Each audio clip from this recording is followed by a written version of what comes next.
afternoon students. As today we will discuss about language of chemistry का lecture number 3 है, ठीक है ना। लैंग्वेज ऑफ केमिस्ट्री का लेक्चर नंबर 3 है। लैंग्वेज ऑफ केमिस्ट्री का लेक्चर नंबर 3 में इसमें हम लोगों को डिस्कशन करना है। इसके पहले हम जो ना रिएक्टेंट क्या होता है, प्रोडक्ट क्या होता है, अभी हम लोगों का जो टॉपिक ये सब हम पहले ही डिस्कस कर चुके थे और उसमें कुछ रिएक्शंस वगैरह भी लिखवाए थे कल।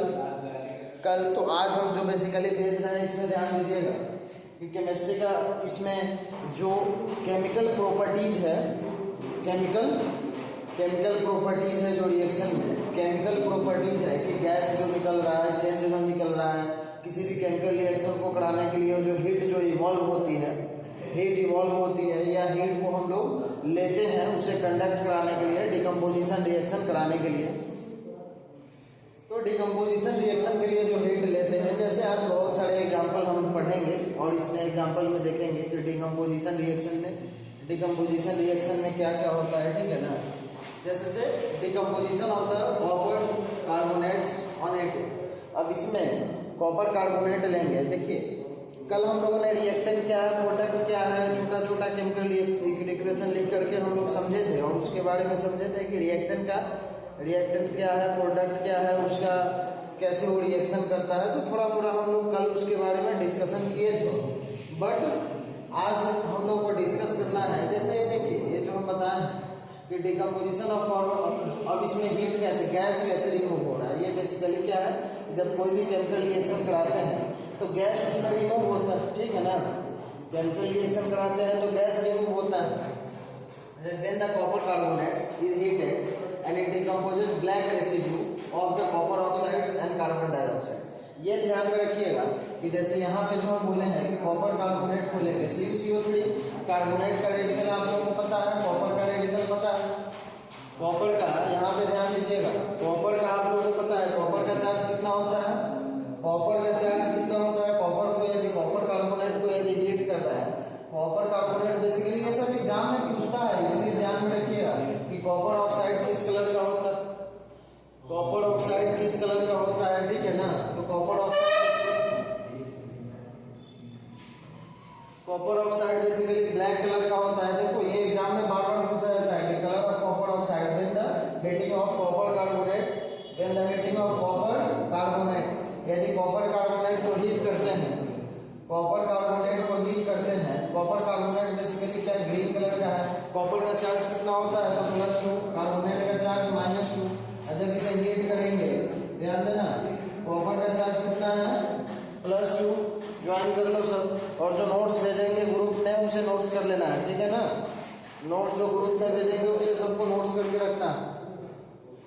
जैसे कॉपर का चार्ज कितना है +2, कार्बोनेट का चार्ज कितना है -2। ओके, क्लियर है।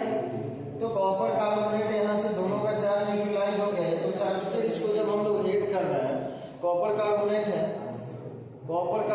वो मेटल्स का कार्बोनेट है, तो इसमें में टाइम बहुत ज्यादा होगा, ये ज्यादा स्ट्रॉन्ग होगा। जब इसे हीट करेंगे तो ज्यादा टेम्परेचर भी चाहिए, और ज्यादा टेम्परेचर चाहिए तो copper oxide, black copper oxide, ये जो कॉपर ऑक्साइड बनेगा इसका कलर क्या होगा, ब्लैक होगा। ये कलर किस कलर का होगा, ब्लैक कलर का होगा, और कार्बन डाइऑक्साइड गैस रिलीज करेगा। ये सब रिएक्शन है। तो बेसिकली क्या हुआ, कॉपर और ऑक्साइड +2 -2 चार्ज है। अब हीट करेंगे तो ऑक्सीजन इसमें से, कार्बोनेट का क्या प्रॉपर्टीज है कि कार्बोनेट इसमें से ऑक्सीजन को ही निकालेगा, और कार्बोनेट ऑक्सीजन को निकालने के बाद और इससे जो स्ट्रॉन्ग गैस होगा, जैसे कार्बोनेट जो है ना, यहाँ पे कार्बोनेट जो CO3 दिया हुआ है, इसमें से ऑक्सीजन क्या होगा, ऑक्सीजन माइनस ऑक्सीजन इसमें से रिमूव कर जाएगा, और ऑक्सीजन रिमूव कर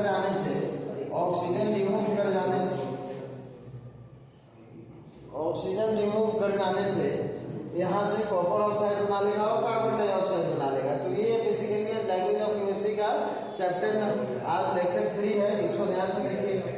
उसके बाद में दिया हुआ है इसमें नेक्स्ट पॉइंट है इवैल्यूएशन और एब्जॉर्प्शन ऑफ एनर्जी। मतलब जो हीट को हम लोग किसी भी केमिकल इक्वेशन को कंडक्ट कराने के लिए हीट को या तो ले रहे हैं, हीट को अब्जॉर्ब करते हैं, नहीं तो हीट उससे इवॉल्व होता है। अब जैसे एक बढ़िया सा एग्जांपल है, ध्यान से समझो। जैसे क्रिस्टल यानी पैलेट्स ऑफ KOH ले लो, पैलेट्स ऑफ एक टेस्ट ट्यूब ले लेना, एक टेस्ट ट्यूब समझो ये, ठीक है ना, एक टेस्ट ट्यूब ये है।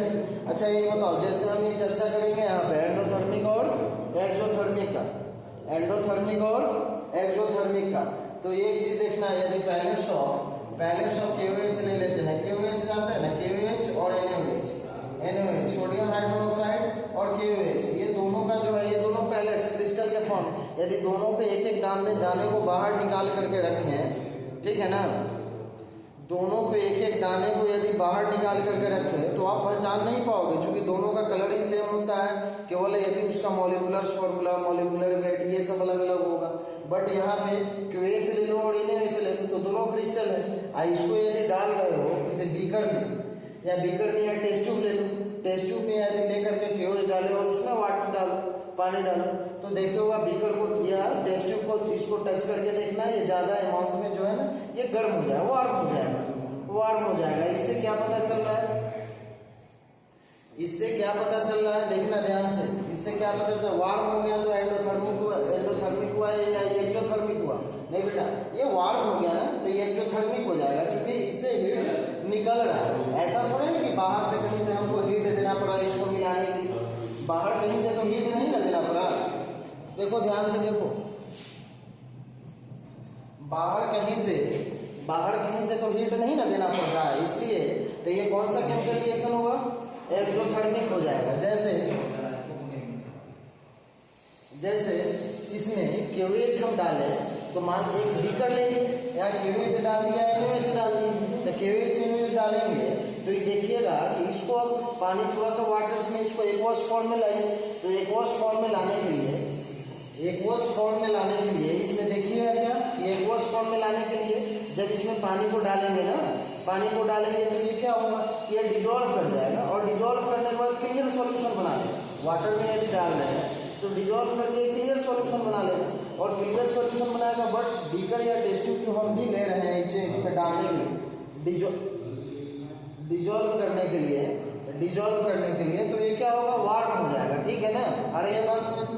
तो यहाँ पे जैसे इवैल्यूएशन और एब्जॉर्प्शन ऑफ एनर्जी में दिया हुआ है, जैसे इवैल्यूएशन ऑफ हीट, मैग्नीशियम को HCl के साथ रिएक्शन कराएं, मैग्नीशियम, अच्छा ये क्या, मैग्नीशियम मेटल है, हम ये कल चर्चा किए थे कि किसी भी मेटल्स को यदि लिक्विड का HCl क्या है, लिक्विड फॉर्म में है, HCl लिक्विड फॉर्म में, HCl का फॉर्मेशन भी बताते हैं कि हाइड्रोजन का 2 एटम्स और क्लोरीन का 2 एटम्स लेकर के इसे बैलेंस कराएंगे तो MgCl2 + H2 + H निकल जाएगा, ये तो आप लोग समझ रहे हैं। और ये बबल्स भी, ये हाइड्रोजन क्या है, हाइड्रोजन गैस जो है in the form of bubbles, hydrogen जो है in the form of bubbles, ये बबल्स के फॉर्म में रिमूव करेगा, ध्यान देना, ये बबल्स के फॉर्म में रिमूव करेगा, ओके। और ये बात समझ।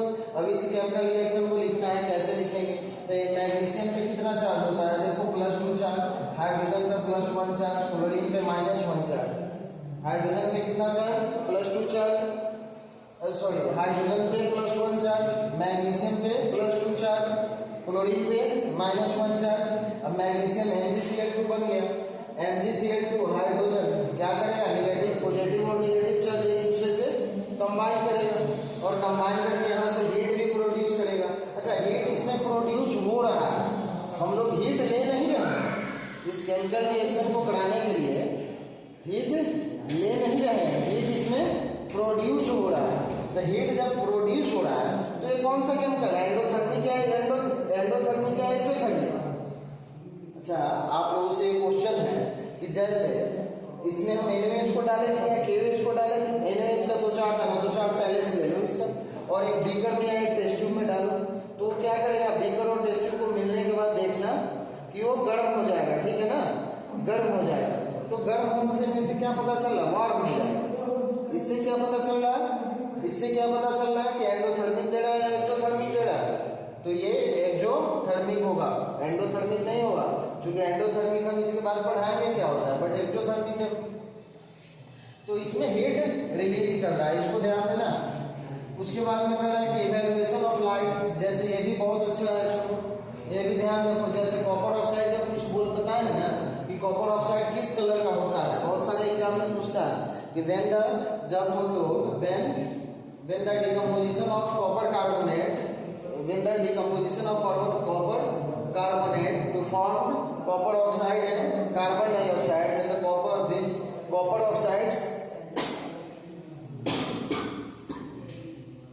ऑक्साइड का कौन सा कलर होता है, इसे ध्यान देना। कॉपर ऑक्साइड का कौन सा कलर होता है, कॉपर ऑक्साइड का कौन सा कलर होता है, तो कॉपर ऑक्साइड का कौन सा कलर होगा, तो यहाँ पे ब्लैक कलर। उसी तरीके से यदि मैग्नीशियम रिबन है, इसको ऑक्सीजन के प्रेजेंस में जला रहे हैं तो इससे भी हीट निकलता है, यहाँ पे भी लिख सकते हो हीट निकलता है।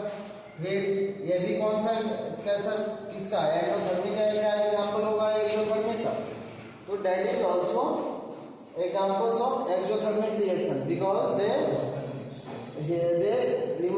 evaluation of heat energy, because the evaluation of heat energy। Okay, ध्यान से समझो। जैसे मैग्नीशियम है, ऑक्सीजन के प्रेजेंस में क्या किया, मैग्नीशियम रिबन आता है, तो ऑक्सीजन के प्रेजेंस में इसे जलाया तो हीट निकला। और मैग्नीशियम ऑक्साइड जो होता है ना, ये व्हाइट फ्लेम देता है। जैसे हम लोग कोयले वगैरह को जलाते हैं, कोयले को जलाएंगे तो देखिएगा रेड फ्लेम देता है। कोई भी फ्यूल ईंधन को यदि हम लोग जलाते हैं, लकड़ी को, कोयला को, ये सब को जला रहे हैं तो रेड फ्लेम देता है ना, बट मैग्नीशियम को जलाएंगे तो व्हाइट फ्लेम देगा, ठीक है ना। मैग्नीशियम को जलाने पे कौन सा किस कलर का फ्लेम देता है, तो व्हाइट फ्लेम देता है, इसे ध्यान में रखना। मैग्नीशियम को जलाने से कौन सा फ्लेम देता है, तो व्हाइट फ्लेम देता है। क्लियर, इस चीज को ध्यान में रखना कि मैग्नीशियम रिबन को यदि जला रहे हैं तो कौन सा फ्लेम देगा, व्हाइट फ्लेम देगा मैग्नीशियम ऑक्साइड, और हीट रिमूव करेगा। तो हीट रिमूव जब करेगा, हीट निकल रहा है तो ये क्या होगा, एंडोथर्मिक या एक्सोथर्मिक, तो एक्सोथर्मिक। जैसे इसके पहले भी एग्जांपल था मैग्नीशियम प्लस HCl, इसमें भी क्या करेगा, चार्ज ही, बेसिकली ये सॉल्ट का रिएक्शन है, मेटालिक सॉल्ट है, तो मेटालिक सॉल्ट क्या करेगा, exchange there charge, exchange their charge। okay clear, exchange their charge। चलो आगे देखना, evaluation of heat and light। इसमें हम क्या बताए हैं कि इसमें भी हीट और व्हाइट कलर का लाइट प्रोड्यूस करेगा। उसमें यदि कार्बन को ऑक्सीजन को, कार्बन इसमें कोल वगैरह ये सब सारे गैस हो जाएंगे, कार्बन डाइऑक्साइड है प्लस हीट है प्लस लाइट है, ठीक है ना। Carbon dioxide plus heat plus light, इसमें भी ये कौन सा, हीट और लाइट दोनों निकल रहा है, तो ये भी कौन सा होगा, एक्सोथर्मिक या एंडोथर्मिक, ये भी एक्सोथर्मिक ही होगा। क्या होगा, एक्सोथर्मिक रिएक्शन, इसे ध्यान देना। एक्सोथर्मिक रिएक्शन,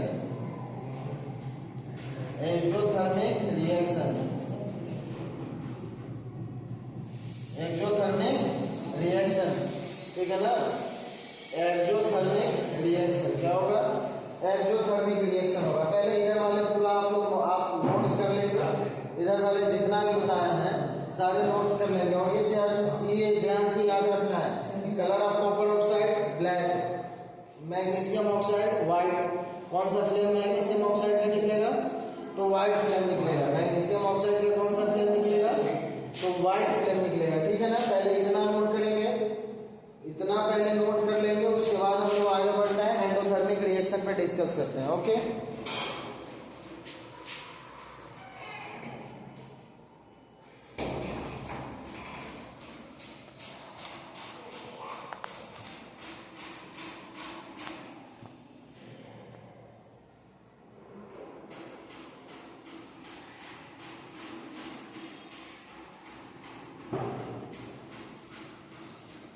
ठीक है ना।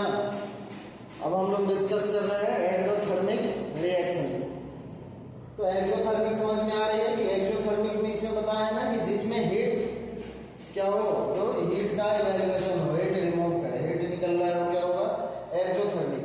और इसमें ये प्रॉपर्टीज हम क्या बताया है, तो अब इसमें ये हमेशा याद रखिएगा कि oxide, colour of copper oxides and colour of magnesium oxide. Magnesium oxide को बर्न करेंगे तो व्हाइट फ्लेम देगा, और कॉपर ऑक्साइड का कलर क्या होता है, ब्लैक होता है। ये एग्जाम में हमेशा पूछा जाता है, ठीक है ना। इसके बाद में है एंडोथर्मिक रिएक्शन।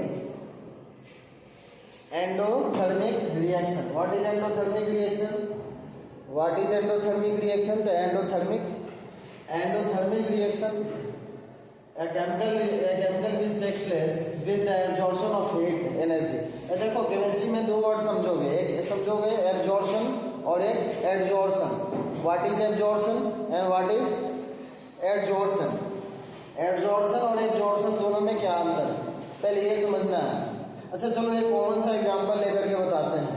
जैसे मान लो हम सैंड को रख दिए या पानी गिरा हुआ है, वाटर गिरा हुआ है, पानी गिरा हुआ है, H2O है, आई यहाँ पे पानी फैला हुआ है, पानी फैला हुआ है, और अगर यहाँ पे सैंड को ले आके डाल दिए, सैंड को बालू को ले आकर के डाल दिए, तो वाटर और सैंड क्या करेगा? वो कोई केमिकल रिएक्शन करेगा क्या? वो कोई केमिकल रिएक्शन करेगा? नहीं करेगा, क्योंकि इसमें कोई केमिकल फिनोमिना है ही नहीं। सैंड में क्या है? कोई केमिकल, सिलिका है, सैंड बालू, बालू का फॉर्मूला जान रहे हैं, silica SiO2, silica is also known as बालू, सैंड उसी को हम लोग बोलते हैं। तो जैसे ये सैंड को यदि H2SO रिएक्शन कर रहा है, ये कुछ नहीं करेगा भाई, ये कुछ रिएक्शन नहीं करेगा। वो क्या करेगा? केवल एब्जॉर्ब कर लेगा। केवल क्या करेगा? बालू जो है वो गिरे हुए पानी को एब्जॉर्ब कर लेगा। तो उसका मतलब हो गया वहां पे एब्जॉर्प्शन हुआ, कोई केमिकल रिएक्शन हुआ नहीं, बट उसे एब्जॉर्ब कर लिया। But absorbent is a chemical phenomena, इसलिए एब्जॉर्प्शन क्या है? Absorption is a physical phenomena, ध्यान देना। Absorption is a physical phenomena, but absorption is chemical phenomena. तो एब्जॉर्प्शन है, तो ये जैसे सैंड अब आलू वाला दे दिए, तो यहाँ पे क्या हुआ? यहाँ पे कोई केमिकल रिएक्शन तो हुआ नहीं, कोई केमिकल रिएक्शन नहीं हुआ, इसलिए ये क्या हो जाएगा? कोई केमिकल रिएक्शन नहीं हुआ, इसलिए कौन सा रिएक्शन होगा? इसलिए मैं यहाँ पे इस टर्म का वर्ड का यूज किया है एब्जॉर्प्शन। यदि कोई केमिकल होता, केमिकल चेंजिंग होता, तो मैं लिखता है यहाँ पे क्या? एब्जॉर्प्शन। तो हीट का इसमें क्या काम है? हीट का वो ऐसा थोड़े है कि एक नंबर ऑफ एटम को घटा देगा, बढ़ा देगा, हीट का वैसा कोई काम नहीं। ये नंबर ऑफ एटम को ना घटा रहा है ना बढ़ा रहा है। ये नंबर ऑफ एटम को, हीट का यहाँ पे क्या काम है? तो एंडोथर्मिक रिएक्शन में हम लोग हीट को बेसिकली लेते हैं ना, तो रिएक्शन को हीट बेसिकली उसको डिकम्पोज करने के लिए, ब्रेक करने के लिए, तोड़ने के लिए,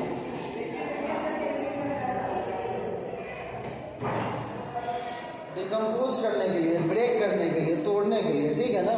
तो बेसिकली एंडोथर्मिक रिएक्शन में क्या है? जैसे मैं क्या बताया, एब्जॉर्प्शन। एक सेकेंड को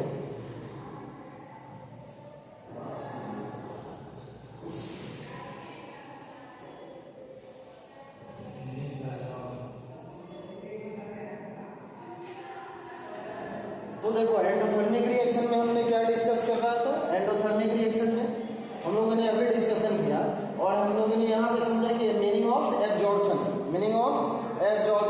एब्जॉर्प्शन का हमने क्यों वर्ड यूज किया यहाँ पे? क्योंकि एब्जॉर्प्शन क्या है? तो फिजिकल फिनोमिना है। एब्जॉर्प्शन क्या है? फिजिकल फिनोमिना है। और फिर जैसे H2O प्लस सैंड है, H2O प्लस सैंड, तो यहाँ पे क्या हो रहा है? एब्जॉर्प्शन। ये बालू क्या करेगा? पानी को केवल एब्जॉर्ब कर लेगा, बट कोई इसमें केमिकल चेंजिंग हो नहीं रहा। बट यहाँ पे हम लोग आगे बढ़ते हैं, हीट का इसमें क्या काम है एंडोथर्मिक रिएक्शन में? कि केवल इसको हीट को क्या करना? ये नंबर ऑफ एटम को इनहेंस और रिटार्ड नहीं कर सकता है, बढ़ा घटा नहीं सकता है। जैसे कैल्शियम कार्बोनेट बेसिकली है क्या? पत्थर, स्टोन। कैल्शियम कार्बोनेट क्या है? पत्थर, स्टोन है, वो टाइल्स, मार्बल, ये सब हम लोग यूज करते हैं। इसको ब्रेक करने के लिए हम लोग लगभग 1000 से 1200 डिग्री सेल्सियस टेम्परेचर देते हैं कैल्शियम कार्बोनेट को। ये चूंकि ये ज़्यादा स्ट्रॉन्ग है ना, तो ये ब्रेक नहीं कर जाता है। एक आगे क्लास में जाइएगा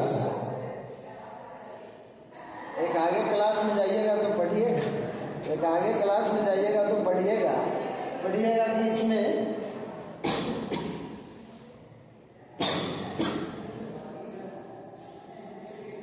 कैल्शियम कार्बोनेट को बेसिकली ब्रेक करेंगे 1000 से 1200 डिग्री सेल्सियस में। तो ये कैल्शियम ऑक्साइड, इसी को हम लोग लाइम बोलते हैं। क्या बोलते हैं? लाइम। हीट का यहाँ पे क्या काम है? हीट का काम यही है कि कैल्शियम कार्बोनेट को ब्रेक करा देना, बट इसके कैल्शियम कार्बोनेट को ये नहीं है कि इसके नंबर ऑफ एटम में चेंजिंग ला देगा। एक आगे क्लास में जाइएगा तो पढ़िएगा हुआ जैसे प्रोसेस होता है calcination, grinding, calcination. What is calcination and what is grinding? तो ये जो बेसिकली हो गया ना, ये इंडस्ट्री मेथड हो गया कि जैसे पत्थर है उसको हॉपर जैसे आप लोग जानते होइएगा, हॉपर इस सेट में हॉपर होता है। जैसे जो गेहूं को ले जाते होंगे मील में पीसने के लिए, देने गेहूं का आटा बनाने के लिए, वो देखते हो इस टाइप का हॉपर आता है। हॉपर में क्या करेंगे हम? गेहूं को डालते हैं टाइप से हम लोग क्या करते हैं, कैल्शियम कार्बोनेट को डालते हैं, इसे क्या बोलते हैं, हॉपर बोलते हैं। ये बेसिकली क्या है, हॉपर।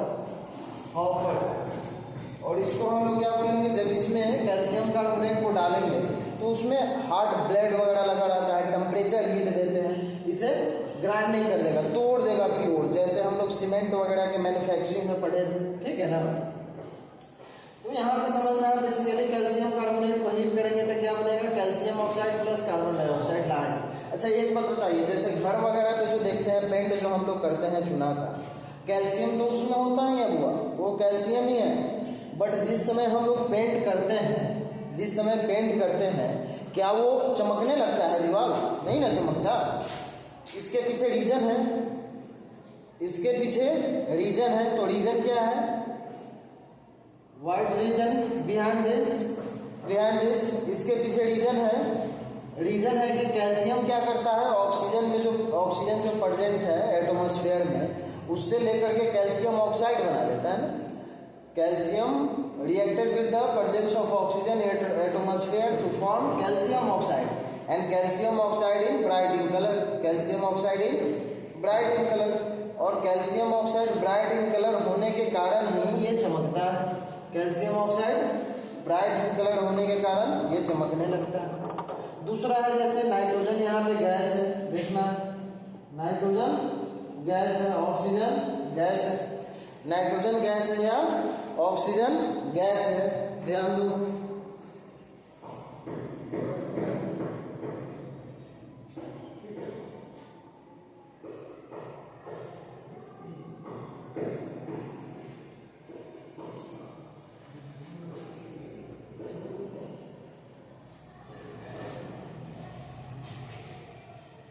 देखना जैसे अब नाइट्रोजन गैस को ले रहे हैं, नाइट्रोजन गैस और ऑक्सीजन गैस को ले रहे हैं,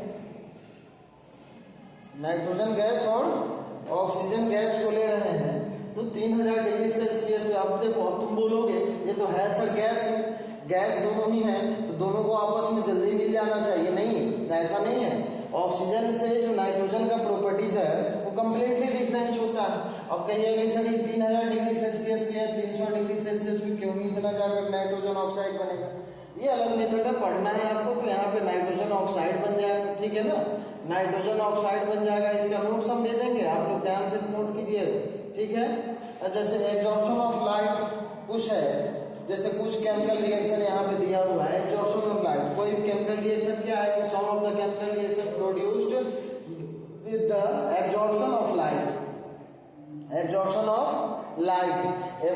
लाइट कहने का मतलब क्या हुआ, सुनो ध्यान से सर, एब्जॉर्प्शन ऑफ लाइट का मतलब क्या हुआ, ये लाइट को एब्जॉर्ब, जैसे सनलाइट है, हमने यहाँ पे क्या लिखा है, कार्बन डाइऑक्साइड प्लस वाटर, इसी से ना सनलाइट और क्लोरोफिल के प्रेजेंट में क्या बन जाता है, ग्लूकोज बन जाता है, फोटोसिंथेसिस पढ़े हुइएगा।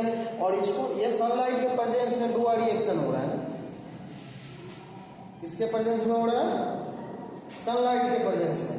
तो सनलाइट के प्रेजेंस में होगा तो क्या होगा, इसलिए हम लोग इसे फोटोकेमिकल रिएक्शन भी बोलेंगे। What is photochemical reaction, water photochemical reaction, photochemical reaction क्या है, तो फोटोकेमिकल रिएक्शन ये है, फोटोकेमिकल रिएक्शन क्या है, तो फोटोकेमिकल रिएक्शन जिस रिएक्शन को कंडक्ट कराने के लिए हमें सनलाइट की जरूरत पड़े, तो सनलाइट की जरूरत पड़ रही है, इसलिए कौन सा केमिकल रिएक्शन है, फोटोकेमिकल रिएक्शन। ओके, क्लियर है, ओके, चलो आगे बढ़ते हैं, ठीक है ना, आगे बढ़ते हैं। तो absorption of light, carbon dioxide plus water, sunlight और क्लोरोफिल के प्रेजेंस में ग्लूकोज प्लस ऑक्सीजन बन जाएगा, क्या बन जाएगा, ग्लूकोज प्लस ऑक्सीजन।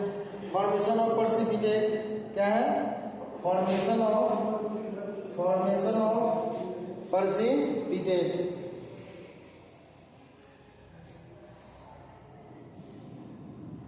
ध्यान से सुनना, फॉर्मेशन ऑफ प्रेसिपिटेट क्या है, फॉर्मेशन ऑफ प्रेसिपिटेट क्या है, ध्यान से सुनना है इसे, हुआ ध्यान से सुनना। प्रेसिपिटेट का मतलब क्या समझ रहे हैं, जैसे आप लोग प्रेसिपिटेट रिएक्शन समझिएगा ना, देखिए when two or more that two reactant या chemicals when two or more than two reactants or chemicals combined chemically to form insoluble precipitate। PPT का मतलब क्या होगा? PPT का मतलब कंप्यूटर वाला PPT मत समझ लेना। यहाँ पे क्या है, precipitate कर रहा है। जैसे तुम दूध में सुनो, दूध में थोड़ा सा लैक्टिक एसिड डाल दो तो क्या करेगा, फट जाएगा ना। अब फट जाने के बाद देखते हो छेना उसका अलग हो जाएगा, पानी अलग हो जाएगा। प्रेसिपिटेट रिएक्शन भी वैसा ही होता है। प्रेसिपिटेट जैसे सिल्वर नाइट्रेट है, सिल्वर नाइट्रेट को NaCl के साथ रिएक्शन कराओ। अब सिल्वर का तुम्हें बैलेंस पता है, सिल्वर पे चार्ज कितना होगा, नाइट्रेट पे चार्ज कितना होगा, सोडियम पे चार्ज कितना है, क्लोरीन पे चार्ज कितना है। तो क्या करेगा, दोनों का सिल्वर क्लोराइड यानी AgCl, इस पे भी क्या है +1 चार्ज और इस पे भी क्या है -1 चार्ज। तो ये +1 चार्ज -1 चार्ज से क्या कर लेगा, रिएक्शन करके सिल्वर क्लोराइड बना लेगा। और सिल्वर क्लोराइड जो देखोगे तो वैसा ही सिल्वर क्लोराइड का जो कलर है हुआ, ये फटे हुए की तरह देखेगा, फटे हुए नीले कलर का हो जाएगा और देखेगा कि उसमें से सिल्वर क्लोराइड और सोडियम नाइट्रेट बनेगा। क्या बनेगा, सोडियम नाइट्रेट। ध्यान देना, मतलब ये जो है ना, ये कंप्लीटली नहीं मिलेगा, कंप्लीटली नहीं मिलेगा। जैसे आप लोग पानी में यहाँ पे दूसरा यह समझिएगा, यदि किसी टेस्ट ट्यूब में या बीकर में हम ले लेते हैं, टेस्ट ट्यूब या बीकर में यदि हम लोग NaOH ले लेते हैं, NaOH ले लेते हैं, तो ये क्या होता है, NaOH कंप्लीटली मिल जाता है ना, इसमें NaOH कंप्लीटली तो मिल गया, एक सॉल्यूशन बना लेता है, वार्म होगा, एक जो थर्मिक रिएक्शन है।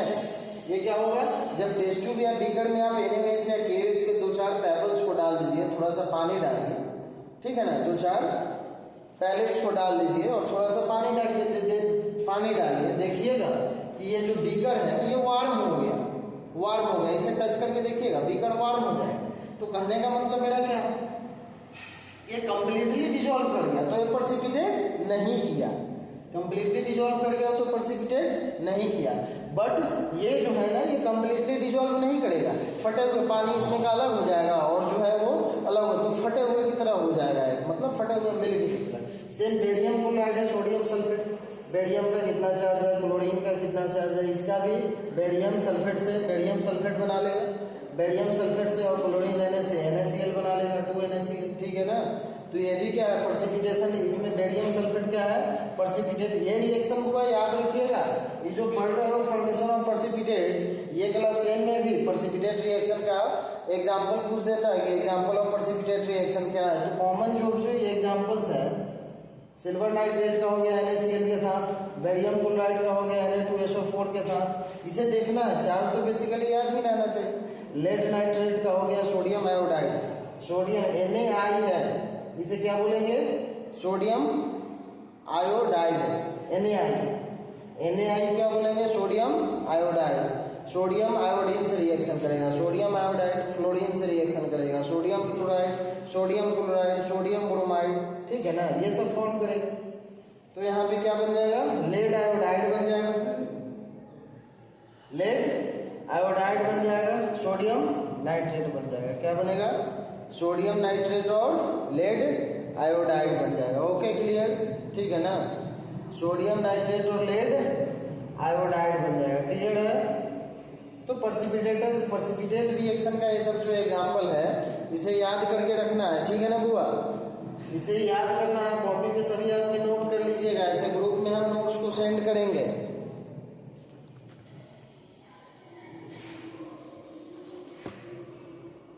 ओके, क्लियर है, क्लियर है। तो इतना तक एंडोथर्मिक जो बताया है इसे ध्यान में रखना है। प्रेसिपिटेट रिएक्शन का एग्जाम्पल ध्यान में रखना है कि सिल्वर नाइट्रेट NaCl के साथ सिल्वर क्लोराइड सोडियम नाइट्रेट बना लेगा, बेरियम क्लोराइड। अब इसका चार्ज क्या है हुआ, सर ये आपने रिएक्शन लिखा कैसे, सर ये आपने रिएक्शन लिखा कैसे, ठीक है ना। तो ये सब हम क्लास में हम बताए हुए हैं कि सबका चार्ज। अब हमें ऐसा तो नहीं है कि सोडियम का चार्ज कितना है, बेरियम का चार्ज, क्लोरीन का चार्ज कितना है, लिख करके इस इक्वेशन में बताना पड़ेगा, ठीक है ना। ओके, तो नोट्स भेज दिए हैं, आप सभी आदमी नोट कर लीजिएगा। और मैं भी देखिए क्या होता है, मंडे से स्कूल खुल भी जाए, जैसा होगा नोटिस आप लोगों की जाएगी नहीं। Okay, thank you.